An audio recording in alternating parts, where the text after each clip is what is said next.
আসসালামু আলাইকুম প্রিয় ফুটবল ফ্যান্স।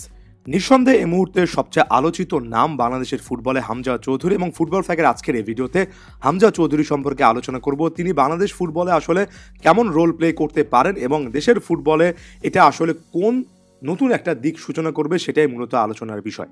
ব্যাকগ্রাউন্ড ইনফরমেশনগুলো আরও একবার চেক করে নিয়ে আপনারা অবশ্যই জানেন হামজা চৌধুরী শেষ পর্যন্ত দীর্ঘ একটা অপেক্ষার পরে বাংলাদেশের জার্সিতে খেলার সব রকমের ছাড়পত্র পেয়েছেন। ফিফাও কিন্তু ছাড়পত্র দিয়ে ফেলেছে। এর আগে একটা লম্বা সময় ধরে জাতীয় পরিচয়পত্র, এরপরে এফএ থেকে ছাড়পত্র, অনেক জিনিসের জন্য বাংলাদেশের ফুটবল ফেডারেশন এমনকি হামজা চৌধুরীকে অপেক্ষা করতে হয়েছে।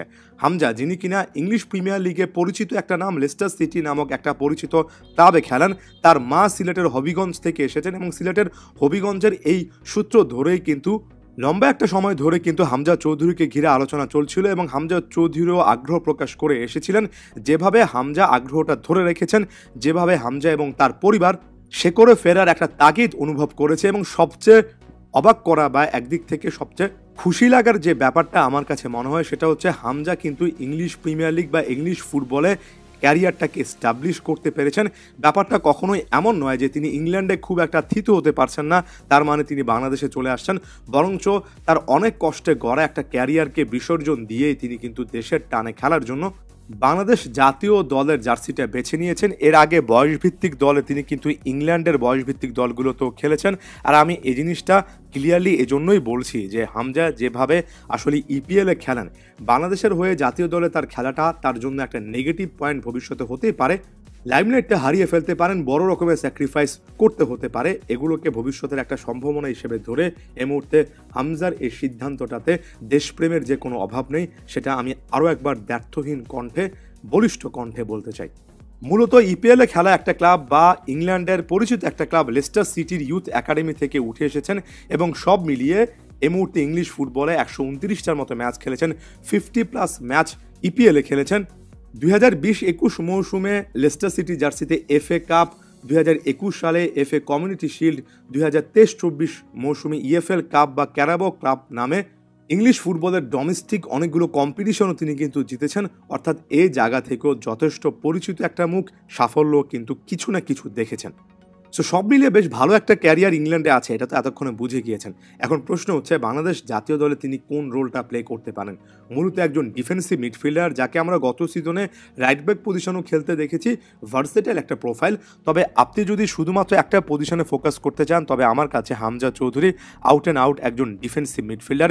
বাংলাদেশের কনটেক্সটে বক্স টু বক্স মিডফিল্ডে একটা রোল প্লে করতে পারেন, অর্থাৎ নিজের বক্স থেকে প্রতিপক্ষের ডি বক্সের আগ মুহূর্ত পর্যন্ত খুবই হাই ওয়ার্ক রেটের, খুবই পরিশ্রম করে খেলা একজন মিডফিল্ডারের প্রোফাইলটা হামজা চৌধুরী কিন্তু আসলে এখানে রাখতে পারেন।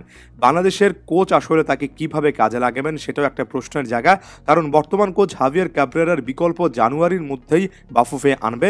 সেক্ষেত্রে নতুন কোচের অধীনে তার রোলটা কী হবে সেটার জন্য অপেক্ষা করতে হবে। তবে মিডফিল্ডে যে কোনো একটা রোলে কখনো কখনো অ্যাটাকিং মিডফিল্ডার হিসেবেও তাকে খেলানো যাবে, কখনো কখনো বা বেশিরভাগ সময় প্রতিপক্ষ যদি আক্রমণাত্মক ফুটবল খেলায়, প্রতিপক্ষ যদি ফিজিক্যালিটি বা শরীর নির্ভর খেলায় বাংলাদেশের চেয়ে এগিয়ে থাকে, সেক্ষেত্রে হামজা চৌধুরী বাংলাদেশের প্লেইং 11-এ অবশ্যই একটা নতুন মাত্রা যোগ করবেন।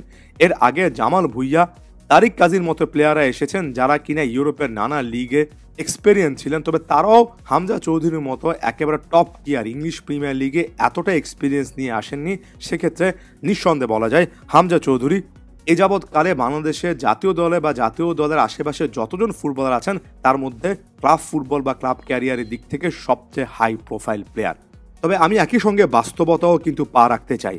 এক হামজা চৌধুরী মিলে সব কিছু পরিবর্তন করে ফেলবেন, দর্শকদের এমন টাইপের চিন্তাভাবনা যাতে না আসে তাই আগে থেকে সতর্ক করে দিচ্ছি। হামজা চৌধুরী যে লেভেলের ফুটবলটা খেলবেন সেটার সাথে অ্যাডজাস্ট বাকিদেরও করতে হবে। আবার বাংলাদেশের পরিবেশের সঙ্গে, বাংলাদেশের এই দলটার সঙ্গে, সতীর্থদের সঙ্গে হামজারও বড় রকমের একটা অ্যাডজাস্টমেন্টের জায়গা আছে।